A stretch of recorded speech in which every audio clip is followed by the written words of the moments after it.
लक्षवेधीमध्ये आपल्या सगळ्यांचं स्वागत। मी प्रसाद काथे। भारतामध्ये आगामी पंतप्रधान निवडण्याच्या साठी लोकसभेच्या निवडणुका येऊ घातलेल्या आहेत। लोकसभेच्या या निवडणुकांच्या माध्यमातून नव सरकार निवडण्याची संधी प्रत्येक पात्र मतदाराला उपलब्ध होईल। आणि गेल्या काही वर्षांपासून आपण ईव्हीएम अर्थात इलेक्ट्रॉनिक वोटिंग मशीन, ज्याला मराठीमध्ये मतदान यंत्र म्हटलं जातं, त्याचा वापर करत लोकशाहीचा उत्सव साजरा करतोय, मतदानाची प्रक्रिया राबवत आहोत। या ईव्हीएमच्या विरोधात सुरुवातीच्या टप्प्यामध्ये मोठ्या प्रमाणात आक्षेप भारतीय जनता पार्टीने घेतले होते आणि आता गेल्या काही काळापासून सातत्याने भारतीय जनता पार्टी विजयी होत असतानाच ईव्हीएम मुळेच ती सत्तेत येतेय असा जावई शोध लावला जातोय। आताच्या घडीला तर ईव्हीएम म्हणजे जणू काही भाजपाचं विजयाचं यंत्र आहे असं समजून त्या ईव्हीएम प्रक्रियेला विरोध केला जातोय। जगभरात अनेक ठिकाणी ईव्हीएमचा वापर होत नाही, पण तो अनेक ठिकाणी होतो सुद्धा।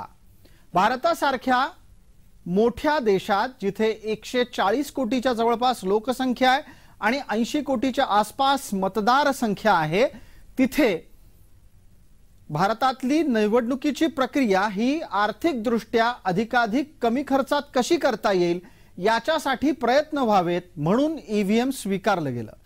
आणि आत्ताच्या घडीला हे ईव्हीएम नसून विजयाचं तंत्र आहे असा प्रचार करणारे लोक हाच प्रचार जातीय मुद्द्यांकडे घेऊन चाललेले आहेत। आणि म्हणूनच समजा एका विशिष्ट संख्येच्या पलीकडे आपण उमेदवार उभे केले तर ईव्हीएम टाळलं जाऊ शकतं आणि मतपत्रिकेवरच मतदान होऊ शकतं, अशा प्रकारचा एक शोध लावत तसे प्रयत्न करण्याचं आवाहन करण्यात आलंय।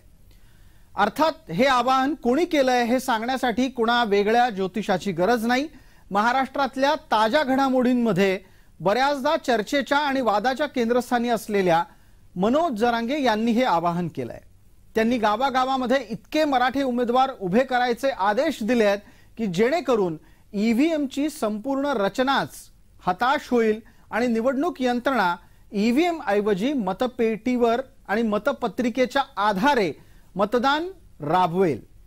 अर्थात या सगळ्या गोष्टी या केवळ आत्ता तरी तोंड देखल्या आहेत। प्रत्यक्षात ईव्हीएमची क्षमता किती, ईव्हीएमला जर हरवायचं असेल आणि मतपत्रिकात जर आणायची असेल तर किती उमेदवार उभे करावे लागतील, प्रत्येक मतदारसंघात ईव्हीएमची क्षमता कशी राबवली जाते याबाबत कितपत ज्ञान या मंडळींकडे आहे, याचे प्रश्न आपण या चर्चेत त्यांना विचारणार आहोत। पण खरा मुद्दा वेगळा आहे। जी आरक्षणाची लढाई ही कुठल्याही पक्षविरहित घटनेच्या साठी म्हणजेच मराठ्यांना आरक्षण मिळवून देण्याच्या साठी लढली जात होती, ती आता अचानक विशिष्ट पक्षांच्या आणि विशिष्ट पक्षांविरोधातल्या भाषेच्या अनुरूप पुढे का सरकताना दिसतेय। ज्या क्षणापासून काँग्रेस राष्ट्रीय निवडणुकांमध्ये वाईट पद्धतीने हरायला लागली तेव्हापासून ईव्हीएमच्या विरोधात त्यांची भूमिका अधिकाधिक स्पष्ट होत गेली।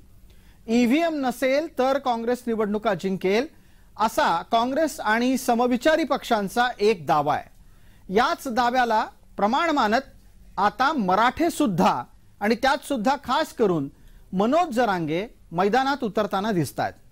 मनोज जरांगेंच्या तोंडी अचानक काँग्रेसची भाषा कशी काय आली हा प्रश्न या निमित्तानं उपस्थित राहतो। पण हे सगळं गणित आपल्या समोर मांडत असताना या सगळ्या गणिताच्या आड एक वेगळीच गोष्ट होतीये जी तुमच्या लक्षात आणून देणं गरजेचं आहे आणि ती आहे आपला उमेदवार आहे, पैसे काढा। गावागावामध्ये मराठ्यांना मराठा उमेदवार उभा करण्याच्यासाठी प्रोत्साहित करणारी मंडळी गुपचूप मराठ्यांना मराठा उमेदवार जिंकवून देण्याच्यासाठी पैसे सुद्धा गोळा करतायत असा तपशील आमच्यापर्यंत येतोय।